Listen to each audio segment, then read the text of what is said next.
es, viejo, puro para adelante.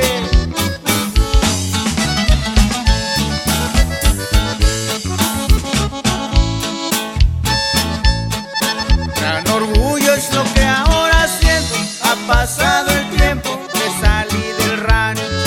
La pobreza siempre es la culpable. Le dije a mi madre, voy a superarlo.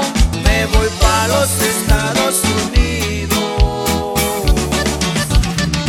para poder lograrlo.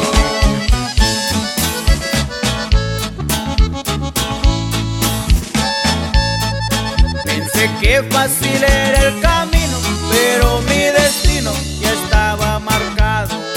No fue fácil cruzar la frontera, hasta la tercera vez pude lograrlo, pero queriendo todo se puede. Lo tengo comprobado.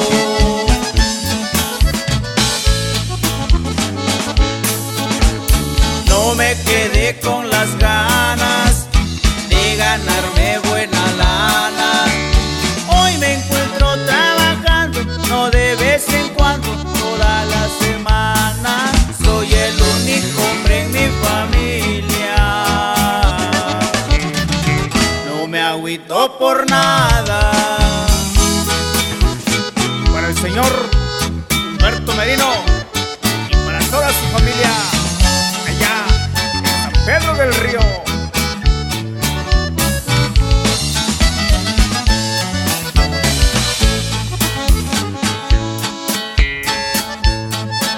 Hoy manejo mis carros del año, bien acompañados de primos y amigos. Hemos recorrido California, igual Santa Rosa, también San Francisco. Así disfrutamos de la vida con todos mis amigos.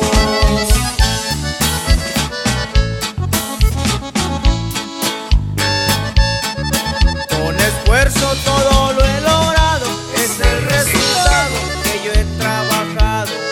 Ya ven cómo es la gente envidiosa, que por cualquier cosa luego andan hablando.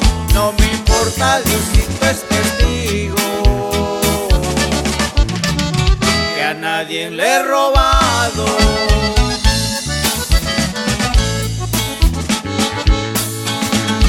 Mi nombre no se los digo, porque soy